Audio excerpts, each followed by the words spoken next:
அல்லாஹ்வை காட்டக்கூடியதாக இருக்கும் என்பது குர்ஆனுடைய மூன்றாவது கருத்து. நாலாவது சட்டம் சம்பந்தமான வசனம், ஐந்தாவது வரலாறு சம்பந்தமான வசனம். கஸஸுல் குர்ஆனி சொல்லக்கூடிய வரலாறு சம்பந்தமான வசனம். இந்த 5 பகுதியும் தான் குர்ஆனுடைய உள்ளடக்கம். இதனை குர்ஆன் தனித்தனியாக பிரித்து சொல்லவில்லை. இப்ப நாங்க இங்க தந்திருக்கிற மாதிரி வேற வேறையா பிரித்து சொல்லவில்லை, கலந்து சொல்லி இருக்கிறது. ஒரே சூறாவில் இந்த 5ம் சில வேலைகள் இருக்கு, 2 இருக்கு, 1 இருக்கு. இப்படி இவற்றை ஒன்றாக கலந்துதான் குர்ஆன் சொல்லி இருக்கிறது. அல்லாஹ் ஒருவன் என்று சொல்வதனை சில சந்தர்ப்பங்கள் சில குறிப்பிட்ட சூறாக்கள் மட்டும் அந்த அல்லாஹ் ஒருவன் என்ற கருத்தை மட்டும் சொல்லி இருக்கும். அதிகமான சூறாக்கள் அதனை இன்னும் பல விஷயங்களோடு சேர்த்து சொல்லி. ஆனால் குர்ஆனுடைய உள்ளடக்கம் எவ்வாறு தேடி போனாலும் இந்த 5க்குள்ளாலும் அடங்கும் என்று நாங்கள் சொல்லலாம். மிச்சம் இலகுவாக மேலோட்டமாக நாங்கள் பார்த்தால் குர்ஆனுடைய உள்ளடக்கம் இந்த 5 விஷயங்களாகத்தான் இருக்கும் என்று ஷேக் முஹம்மது கஸாலி இந்த 5 விஷயங்களையும் ஒவ்வொன்றாக எடுத்து எப்படி குர்ஆன் இந்த விஷயத்தை விளக்குகின்றது என்று விளங்கப்படுத்தி சொல்லி இருக்கிறார். நாங்கள் இதனை மிகவும் சுருக்கமாக சொன்னால் இப்படி சொல்ல முடியும். இதனை நீங்கள் இன்னும் தெளிவாக புரிந்து கொள்ள வேண்டுமாக இருந்தால் அதனை ஒரு பயிற்சியாக செய்து பார்க்கலாம். இதே மாதிரி 5ஆக பிரித்துக் கொண்டு ஒரு பெரிய கொப்பியை 5ஆக பிரித்துக் கொண்டு இந்த கருத்து வருகின்ற ஆயத்துக்களை மட்டும் எழுதி கொண்டே போவது. உதாரணமாக ஒரு பக்கத்தில் அல்லாஹ் ஒருவன் என்று ஒரு பக்கத்தை ஒதுக்கி அல்லது ஒரு 4-5 பக்கங்கள் ஒதுக்கி அதுல அந்த அல்லாஹ் ஒருவன் என்று சொல்லக்கூடிய ஆயத்துக்கள் ஒரு பக்கத்தால் எழுதுவது. அடுத்த மறுமநாளோடு மீளெழுப்பப்படல், கூலி வழங்குதல் இன்னொரு பகுதியை ஒதுக்குவது. இப்படியே ஒதுக்கி 6000 சொச்சம் வசனங்களையும் எழுதி கொண்டு போயிட்டு பிறகு திருப்பி பார்த்தால் உங்களுக்கு நல்ல அழகா வழங்கும். தௌஹீதை பற்றி குர்ஆன் எவ்வாறு அழகுற மிகவும் நுணுக்கமாக மிக அழகாக சொல்லி இருக்கிறது என்று விளங்கிக் கொள்ள முடியும். இப்படித்தான் ஒவ்வொரு விஷயம், சட்டத்தை எடுத்தாலும் எதை எடுத்தாலும் அதை நாங்கள் பார்க்க முடியும். உதாரணமா உதாரணத்தை வச்சுக்கொள்வோம், எல்லாம் அல்லாம சட்ட ஆயத்துக்களை மட்டும் நான் பார்க்கணும்னு யோசிக்கிறார். அப்ப சூரத்துல் ஃபாத்திஹாலிருந்து சூரத்துல் நாஸ் வரை ஓதிக்கொண்டே போய் சட்ட ஆயத்துக்களை மட்டும் தனியா எழுதி வந்தார் என்றால் மொத்தமா திரட்டி பார்த்தா அவருக்கு விளங்கும். குர்ஆன் எல்லா வகையான சட்டங்களையும் சொல்லி இருக்கிறது. வணக்க வழிபாடுகள், குடும்ப வாழ்க்கை, திரும்ப பொருளாதார வாழ்க்கை, சர்வதேச சட்டம், இப்படி எல்லா சட்டங்களையும் குர்ஆன் சொல்லி இருக்கிறது என்பதனை அவர் கண்டிப்பாக காணும். அதே போன்று வரலாறு என்று பார்த்தாலும் நபிமார்களுடைய வரலாறு, சில குறிப்பிட்ட தனிநபர்களுடைய வரலாறு, சில சமூகங்களுடைய வரலாறு என்று குர்ஆன் சொல்லி இருப்பதனை அவர் பார்க்க முடியும். அப்படி பார்ப்பது மட்டுமல்ல, எப்படி சொல்லி இருக்கிறது, அந்த ஒவ்வொரு பகுதியும் எவ்வாறு குர்ஆன் சொல்லி இருக்கிறது என்றும் அவர் புரிந்து கொள்ள முடியும். இதுதான் நாங்க சொல்ற மிச்சம் லேசாக சொன்னால் குர்ஆனுடைய உள்ளடக்கம் இதுதான்.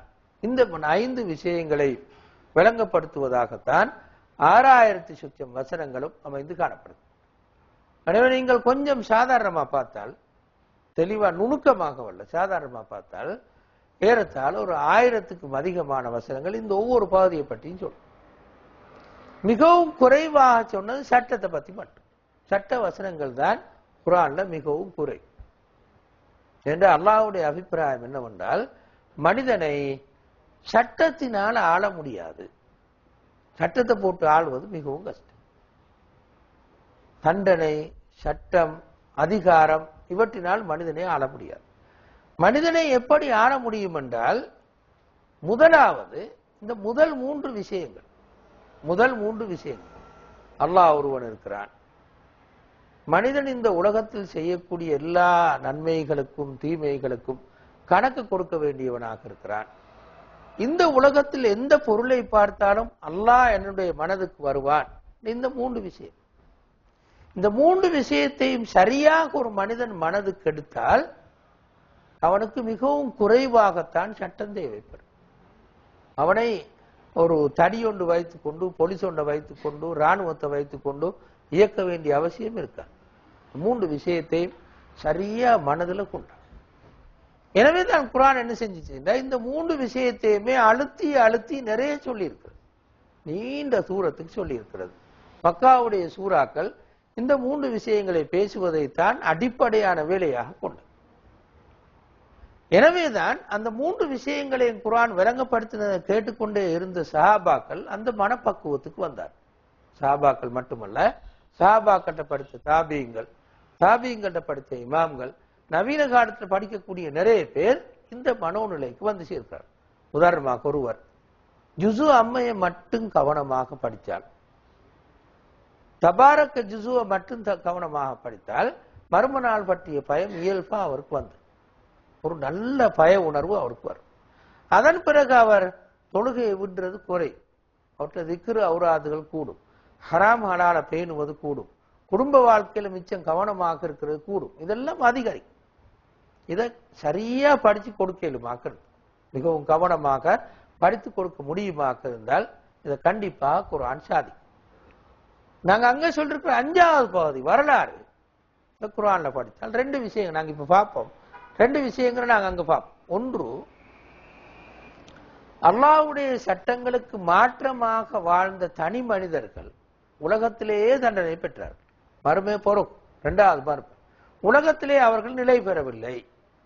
2வது, அல்லாஹ்வுடைய சட்டங்களுக்கு புறம்பாக வாழ்ந்த சமூகங்கள் உலகத்தில் நிலைக்கவில்லை, அழிவுக்குட்பட்டார். அது அல்லாஹ் நேரடியாக அழிக்கிறதாக இருக்கலாம், அல்ல அந்த சமூகமே பலவீனப்பட்டு அழிந்து போவதாக இருக்கலாம். எப்படியா அந்த சமூகம் அழிவுக்குட்படுது? இந்த படிப்பினையை சொல்வதுதான் அல்லாஹ் வரலாறு சொல்வதனுடைய நோக்கம். நபிமார்கள வரலாறு சரி, சமூகங்கள வரலாறாக இருந்தாலும் சரி, தனிநபர்கள் சிலருடைய வரலாறாக இருந்தாலும் சரி, அதுதான் நோக்கம். இதுக்கு பிறகுதான் சட்டம் சொல்லும், இது பின்னால்தான் சட்டங்களை சொல்லும். ஒரு நாளும் சட்டம் தான் அடிப்படை அல்ல. குர்ஆன் சட்ட வசனங்கள் குர்ஆன்ல மிச்சம் குறைவு. இமாம் கஸாலி எண்ணி பார்த்ததன்படி 500 வசனங்கள் தான் சட்ட வசனங்கள். 6000 சொச்சம் வசனங்கள்ல 500 வசனங்கள் தான் சட்ட வசனங்கள். நேரடியான சட்ட வசனங்கள் 500 மட்டும். அதாவது 6ல் 1 கூட இல்லை, 12ல் 1 இந்த அளவுக்கு மிச்சம் குறைவு சட்ட வசனம். என்ன நான் ஏற்கனவே சொன்னோமா, அல்லாஹ்வுடைய கருத்து அதான், மனிதனை அல்லாஹ் சுதந்திரமாக படைத்திருக்கிறார். நன்மையும் தீமையும் எது சரி உன்னை செய்யறதுக்கு அனுமதி இருக்கிறது. இப்ப அந்த மனிதனை இயக்குவதும் அந்த சுதந்திரமாக விட்டு தனி இயக்குவோம். நீயாக விரும்பி விளங்கி ஏற்றுக்கொண்டு மனப்பக்குவம் பெற்று நன்மை தீமை 2ல் ஒரு பக்கம் சார்ந்து வாழ் என்று மனிதனை விட வேண்டும் என்பதுதான் அல்லாஹ்வுடைய கருத்து. இந்த பின்னணியில தான் குர்ஆனையும் அல்லாஹ் தஆலா இந்த அமைப்புல அமைத்திருக்கிறான் என்று நாங்க சொல்றோம். இப்ப நாங்க இதை கொஞ்சம் லேசா விளங்குறதுக்கு பார்ப்போம். இது ஒவ்வொன்றையும். முதலாவது இந்த கருத்து பாருங்க. நாங்க இது ஒவ்வொன்றையும் விளங்கப்படுத்துற நோக்கம் இல்லை என்றால் அது சாத்தியம் இல்லை. அது ஒரு பெரிய ஒரு நீண்ட ஒரு பாதை. இங்க தந்திருக்கிற இந்த ஆயத்துக்களை பார்த்தாலே, சூறாக்களை பார்த்தாலே விளங்கும். அல்லாஹ் ஒருவன் என்ற கருத்தை குர்ஆன் மிச்சம் அதிகமாக மற்ற எல்லா தலைப்புகளையும் விட கூட விளங்கப்படுத்திருக்கு. அதாவது 2 வகையில். ஒன்று, இந்த உலகத்தை படைப்பதற்கு ஒருவன் கண்டிப்பாக இருக்கிறான். 2வது, அவன் ஒருவன் தான் கருத்தை குர்ஆன் தனி சூறாக்கள் எடுத்தால், தனியை இதை மட்டும் சொல்ற சூறாண்டு எடுத்தால் இந்த 3 சூறாவை உதாரணமா சொல்ல. இந்த நிறைய சூறாக்கள் இருந்தான், அன்ஆம், லுக்மான், இஹ்லாஸ் என்ற சூறாக்கள். திரும்ப நபிமார்கள வரலாற்றை விளக்குவதனூடாக இந்த கருத்தை சொல்றது. நபிமார்கள வரலாற்றை விளக்குவதனூடாக அல்லாஹ் ஒருவன் தான் இந்த கருத்தை சொல்வது. அதுக்கு உதாரணமாக ஹூத், ஷுஆரா, யூசுப், நஹல், ஆராஃப் போன்ற சூறாக்களை அதுக்கு உதாரணமாக நாங்க சொல்ல முடியும். இப்படி பல நூற்றுக்கணக்கான சூறாக்கள், ஆயிரக்கணக்கான வசனங்கள், பல நூற்றுக்கணக்கான சூறாக்கள், ஆயிரக்கணக்கான வசனங்கள் இந்த கருத்தை அப்படியே தொடர்ந்து சொல்லிக் கொண்டு போயிருப்பதை நாங்க சொல்லலாம். எந்த அளவுக்கு என்றால், அல்லாஹ்வை பற்றி சொல்லாத சூறாவே குர்ஆனில் கிடையாது சொல்ற அளவு. சூரத்துல் மஸத தவிர, தப்பத் யதா அபீ லஹப் வார அந்த சூறால மட்டும்தான் அல்லாஹ் பத்தி ஒன்றுமில்லை. மற்ற எந்த சூறாவை எடுத்தாலும் அல்லாஹ் பற்றி என்னவாவது சொல்லியிருக்கு. சூரத்துல் ஃபாத்திஹா எடுத்தாலும் சொல்ல தேவையில்ல, பக்ரா எடுத்தாலும், ஆல இம்ரான் எடுத்தாலும், மாயிதா எடுத்தாலும், நிசா எடுத்தாலும், அன்னாம் எடுத்தாலும், அல்ல பின்னால் இருக்கிற சூரத்து நாஸ் எடுத்தாலும், சூரத்து நாஸ் என்ற சூறா விடுங்களேன், ஒரு மிச்சம் சின்ன சூறா. அல்லாஹ் 3 மாதிரி விளங்கப்படுத்தி, குல் அஊது பிரப்பின் நாஸ், மலிக்கின் நாஸ், இலாஹின் நாஸ். அல்லாஹ் மனிதர்களுடைய ரப்பு, ரப்புன் நாஸ், மனிதர்கள் மீது ஆதிக்கம் செலுத்துவோம் அரசன், மலிக்கின் நாஸ். இலாஹின் நாஸ், மனிதர்களுக்கு கடவுளாக இருப்போம். இந்த அல்லாஹ் பற்றி இந்த 3 விளக்கங்களையும் அந்த சின்ன சூறால அல்லாஹ் தஆலா சொல்லியிருக்கார். இப்படி எந்த சூறா எடுத்தாலும் நாங்க பார்க்கலாம். விதிவிலக்கு இந்த ஒரு சூறா மட்டும்தான், சூரத்து மசத் சூறா மட்டும்தான் அதுக்கு விதிவிலக்கு. எனவே யாரும் சரி சும்மா குர்ஆன் எடுத்து இப்படி கண்ணை பொத்தி கொண்டு விரட்டிட்டு திரும்ப பார்த்தா அதுக்கு அல்லாஹ் பத்தி என்ன வாழ்வு இல்லாத ஒரு சூறாவுமே குர்ஆன்ல இல்லை, ஒரு பக்கமுமே இல்லை. ஒரு பக்கம் குர்ஆன்ல ஒரு பக்கம் சூறாவான சும்மா ஒரு பக்கத்தை எடுத்து பெரட்டினால் கண்டிப்பா அந்த பக்கத்துக்கு என்ன வாழும் இருக்கு. சின்ன ஒரு குர்ஆன் எடுத்து அதில் ஒரு பக்கத்தை பெரட்டி வாசி பாருங்க, என்ன வாழும் குர்ஆன் அந்த அல்லாஹ் பற்றி. இவ்வாறு குர்ஆன்ல எங்க வாசித்தாலும் எதை ஓதினாலும் அல்லாஹ் பற்றி ஒரு மனப்பதிவு வரணும் என்றதுக்காகத்தான் அல்லாஹ் குர்ஆனை அப்படி அமைத்திருக்கு. உதாரணமா ஒரு ஆள் வழக்கமாக கொண்டிருக்கிறான்னு வைங்கோ, ஒரு நாளைக்கு நான் 10 நிமிஷம் குர்ஆன் ஓதுறது வழக்கம்னு வச்சுக்கொள்ளும். 10 நிமிஷம் குர்ஆன் ஓதுற, ஒரு 2-3 நிமிஷம் வாசிக்கிற மொழிபெயர்ப்பன்னு வச்சுக்கொள்ளும். கண்டிப்பா அவர் எந்த நாளும் அல்லாஹ் பத்தி என்னவாலும் படிப்பார், எந்த நாளும் சந்தேகம் இல்லாம என்னவாலும் படிப்பார்.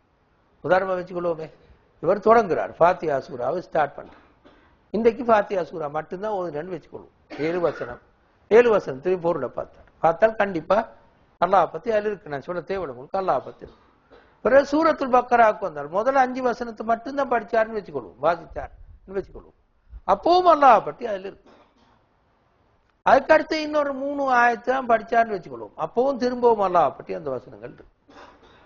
இப்படி எந்த ஒரு மனிதன் வழக்கமாக கொண்டால், குர்ஆன் ஓதுறதை வழக்கமாக கொண்டால், அது ஒரு பெரிய ஒரு வேலை அல்ல. உண்மையில நான் உங்களுக்கு சொல்ல தேவையில்ல, பெரிய ஒரு வேலை. இப்ப சரி வசதி கூட ஓத தெரியான்னு வச்சுக்கொடுங்களேன், அப்ப என்ன செய்யலாம்? கேட்கலாம். கேட்கவும் இல்ல, கேட்க போதாமைக்கு எந்த அளவுக்கு வந்திருக்குன்னு சொன்னால், மொழிபெயர்ப்பும் தமிழ்ல அடிச்சு வந்திருக்கு. கேட்கறதுக்கு பாரு, ஹேண்ட்போன்ல நீங்க அடிச்சு வச்சுக்கொள்ளலாம். ஹேண்ட்போன்ல குர்ஆனையும் அடிச்சு மொழிபெயர்ப்பையும் பக்கத்துல வச்சுக்கொள்ளலாம். கேட்டுட்டு போய் மொழிபெயர்ப்பா அவர் வாசி கொண்டு போவார். நீங்க வாசிக்கிற சிரமம் கூட உங்களுக்கு இல்லை, அது கேட்டு போய். இதுவும் மேலாட்டி என்ன செய்யறீனே, இதுவும் மேல சொன்னா என்ன செய்ய, அந்த மனுஷன் என்ன செய்யலாம்? சும்மா போற நீங்க, டவுனுக்கு போற நீங்க, அல்லது ஒரு பயணம் கொண்டு போற, கண்டி போற நீங்க, அல்லது கடை போற நீங்க, ஹேண்ட்போன் எடுத்துன்னு போற, அவ்வளவுதான். பெரிய ஒரு சாமனே அல்ல.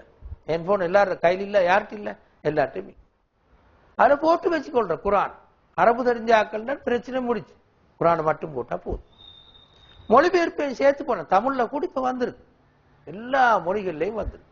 அது அப்படியே குர்ஆன்ல போட்டு வச்சுக்கொண்டா ஓத தெரியான்னு கூட அல்லாஹ்ட்ட சொல்லி தப்பே இல்லாத காலம் இது. யா அல்லாஹ், எனக்கு ஓத இன்னும் காரணத்தால இந்த உம்மாவும் பாப்பும் ஓத அனுப்பல, நான் ஓத எல்லாம் பெற்று, எனவேதான் நான் குர்ஆன் ஓதல்லன்னு சொன்னா அல்லாஹ் கேட்பான். இப்ப உன்னோட கையில ஹேண்ட்போன் இருந்தது தானே, அதுலயே போட்டு வச்சுக்கொண்டு கேட்டு போய் கேள்வி வேணும். தப்பவே இல்லாத காலத்துல நாங்க வாழ்றோம். வேறொரு காலம் இருந்தது, அது ஒன்றுமில்லை. டெக்னாலஜி நல்லா முன்னேறி தீமை செய்யறதுக்கும் வேண்டிய மட்டும் டெக்னாலஜி இருக்குது, நன்மை செய்யறதுக்கும், அதாவது இறந்த கால மனிதர்கள் செய்யவே முடியாத நன்மையெல்லாம் செய்யலாம். இப்ப 3 ஹவர் போறேன்னு வைங்கோ பஸ்ல, 3 ஹவரும் குர்ஆனை கேட்டுலே போய் நேரம் வீணாக. அந்த 3 ஹவரும் உங்களுக்கு வீணல்ல, அதுவும் நின்றுட்டு போனா கூட போட்டு கேட்டுன்னு போகலாம். அப்படித்தானே சேப்புள்ள போட்டுக்கொண்டு அது அப்படியே மைக்க அப்படியே காதல வச்சுன்னு போறேன். ஒரு எந்த விதமான கஷ்டம் யாருக்கு. இதுவும் கூட இயலான்னு சொன்னால் பெரிய புதினம். அவர் என்ன செய்யறாரு இல்லை. எனவே இந்த எந்த விதமான நியாயமும் இல்ல, குர்ஆனை கேட்காம இருக்கு. அங்க என்ன சொல்ல வாரம்னால், அல்லாஹ் குர்ஆனை எப்படி அமைச்சிருக்கிறார்கள், எங்க பெரட்டினாலும் அல்லாஹ் பத்தி என்ன வாழ்வு, எந்த பக்கத்தை பெரட்டினாலும் அல்லாஹ் பற்றி என்ன. கடைசி பக்கத்தை பெரட்டுங்களே, அதுல என்ன இருக்கும்? தப்பத் யதா அபி லஹப். அதுக்கு அடுத்த சூறால குல் ஹுவல்லாஹு அஹத்ன்றது, அதுக்கு அடுத்த சூறால குல் அஊது பிரப்பில் ஃபலக்ன்றது, அதுக்கு அடுத்த சூறால குல் அஊது பிரப்பின் நாஸ்ன்றது. அல்லாஹ் பத்தி வந்துட்டு நிறைய விஷயங்கள் வந்துட்டு, கொஞ்சம் விஷயங்கள்ல சூரத்துல் இக்லாஸ்ல இருக்குது, முழுக்க அல்லாஹ் பத்தி இருக்கு. அதுக்கு அங்கால வகத்தை பெற்று வரும் பாருங்களேன், சூரத்துல் காஃபிர் ஒன்று, திரும்ப சூரத்துல் நஸ்ர் இதா ஜா நஸ்ருல்லாஹ் சூரா, அதுக்கு அல்லாஹ் பத்தி நல்ல அழகா தெளிவா அது. இப்படி எந்த பக்கத்தை புரட்டினாலும் சும்மா கண்ணை மூடிக்கொண்டு ஒரு பக்கத்தை புரட்டி வாசி பார்த்தா அல்லாஹ் பத்தி என்ன, இது குர்ஆனுடைய அற்புதமான ஒரு விஷயம். அல்லாஹ் குறிப்பிட்ட ஒரு இடத்துல மட்டும் அல்லாஹ் விளங்கப்படுத்த, எல்லா இடத்துலயும் சிதறிவிட்டு. ஏனது எப்போ ஓதினாலும் அல்லாஹ் மனசுல வரணும் பண்றது, எப்போ ஓதினாலும் எங்க ஓதினாலும் எதை ஓதினாலும் அல்லாஹ் பத்தி ஏதாவது வரும் என்ற ஒழுங்குல தான் குர்ஆன் அற்புதமாக எல்லா இடங்கள்லயுமே அல்லாஹ் பற்றி எதையாவது சொல்லி வைத்திருக்கு. அல்லாஹ்வுடைய பண்புகளை பற்றி, அல்லாஹ்வுடைய தண்டனையை பற்றி, அல்லாஹ் கொடுக்கிற வெகுமதியை பற்றி, அல்லாஹ் கொடுக்கிற பாவ மன்னிப்பை பற்றி, இப்படி எதையாவது குர்ஆன் சொல்லி வச்சிருக்கு என்ற உண்மையைத்தான் நாங்கள் காட்டுறோம். எனவே அல்லாஹ் பற்றி சொல்லாத சூறாவே கிடையாது. இன்னொரு மாதிரி சொன்னா பக்கமே கிடையாது. ஒரு புத்தகம் தானே குர்ஆன், அதுல ஒரு பக்கமாலும் இல்லை அல்லாஹ் பத்தி சொல்லாத ஒரு பக்கமாலும். ஒரே ஒரு சூறால மட்டும்தான் அல்லாஹ் பத்தி சொல்ல, என்னது சூரத்துல் மஸத். என்னது சாபமிடுதல் சூரா, தப்பத் யதா அபிலஹப் தப் என்று சாபமிடுற சூறா. எனவே அல்லாஹ் தஆலா அந்த சூறாவுக்குள்ள சாபமிடுறது மட்டும்தான் அந்த சூறால இருக்கு, வேற ஒன்றும் இல்லாத சூறா. அபூலஹப் என்ற மனிதனுக்கு சாபமிடுதல் இந்த ஒரே ஒரு விஷயம்தான் இருக்கு. எனவே அல்லாஹ் விரும்பல சாபமிடுறதுக்குள்ளால அவனுடைய வார்த்தை, அல்லாஹ் பற்றிய வசனம் வார்த்தை அல்லாஹ் விரும்பல. எனவே அலில் மத்த எல்லா சூறாக்கள்லையும் சாபமிடுறது மட்டுமல்ல. உதாரணம் சூரத்துல் பக்கரால யூதர்களுக்கு சாபமிட்டு இருக்கு, ஆனா சூரத்துல் பக்கரால அது மட்டுமல்ல, இன்னும் நிறைய விஷயங்கள். அப்ப எனவே இந்த வகையில தான் அல்லாஹு தஆலா சூரத்துல் மஸத் என்ற ஒரு சூறாவை தவிர மற்ற எல்லா சூறாக்கள்லையும் அல்லாஹ் பற்றி சொல்லி இருக்கிறான் என்று நான் காட்டுறேன். அடுத்தது இன்னொன்று நாங்க பார்க்கிறோம், தௌஹீத அல்லாஹு தஆலா மிகவும் நுணுக்கமாக குல் இன்ன ஸலாத்தி வ நுஸுகி வ மஹ்யாய வ மமாத்தி லில்லாஹி ரப்பில் ஆலமீன் லா ஷரீக லஹு வ பிذلك உமிர்து வ அன அவ்வலுல் முஸ்லிமீன்.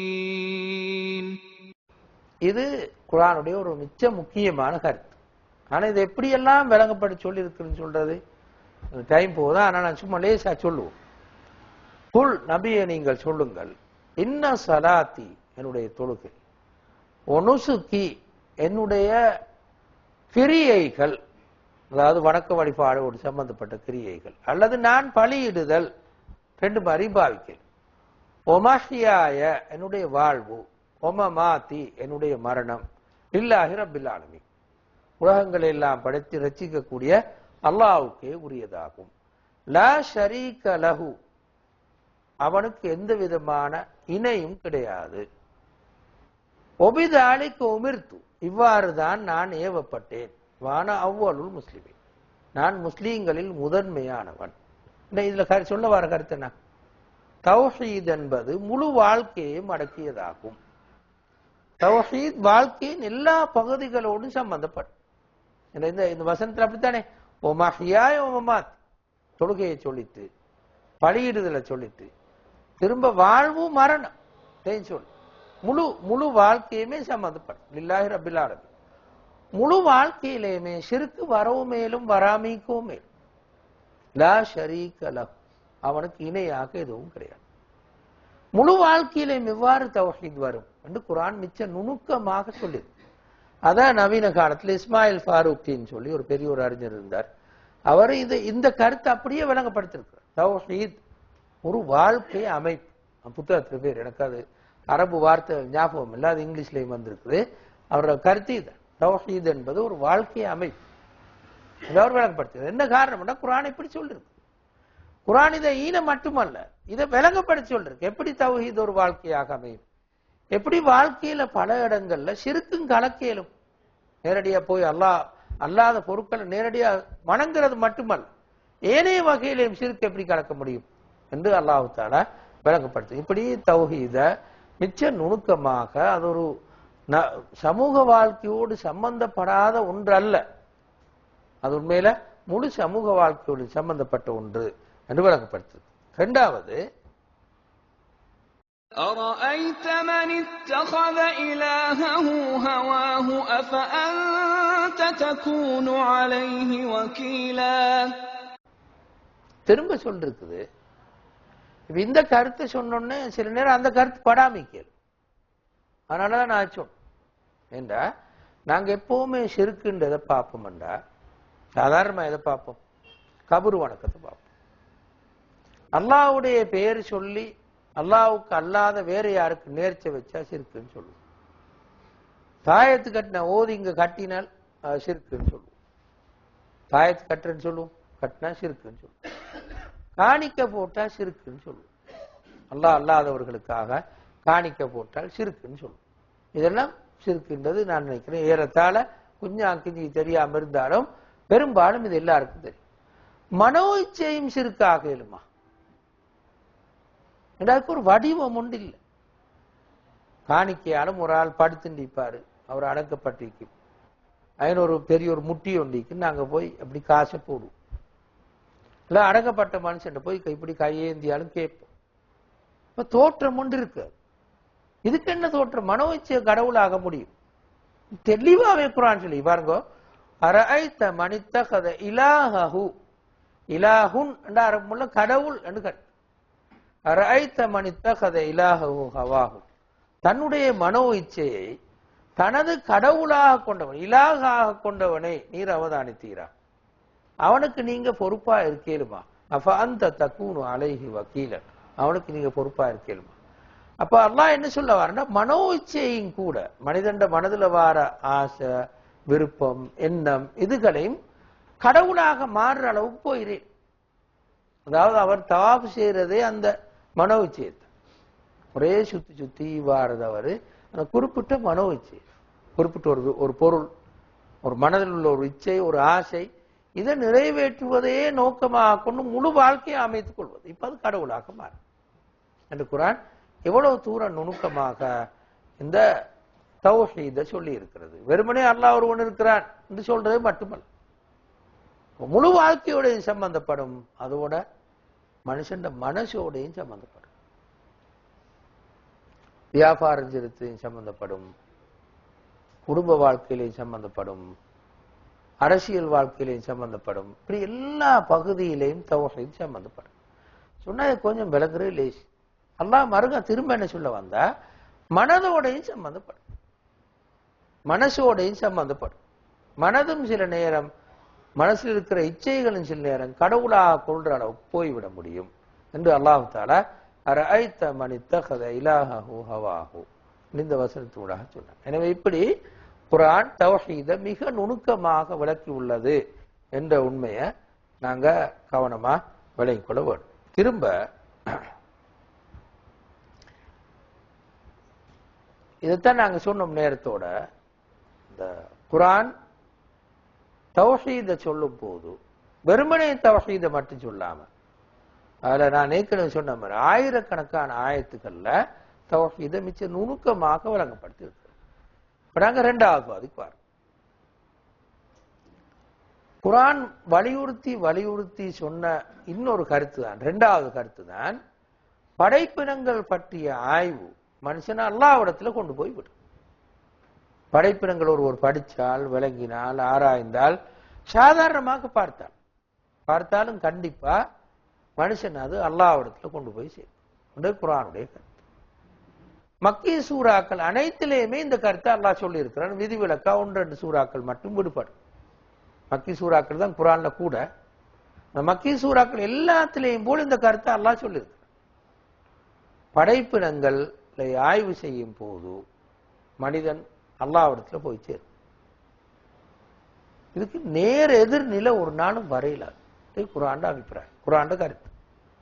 அதாவது ஒரு விஞ்ஞானி ஒரு ஆஸ்திகவாதியாத்தான் கண்டிப்பா இருப்பான் என்று அவனுக்கு தான் தெரியும். படைப்பினங்களை கூட ஏதோ ஒரு துறை சார்ந்த விஞ்ஞானி, உடம்பு சார்ந்த விஞ்ஞானின்னு வைத்துக் கொள்ளும், வானவியல் சார்ந்த விஞ்ஞானின்னு வைத்துக் கொள்ளும், தாவரங்களோடு சார்ந்த விஞ்ஞானின்னு வச்சுக்கொள்ளும், மிருக ஆய்வுகளை செய்யற ஒரு விஞ்ஞானின்னு வச்சுக்கொள்ளும்.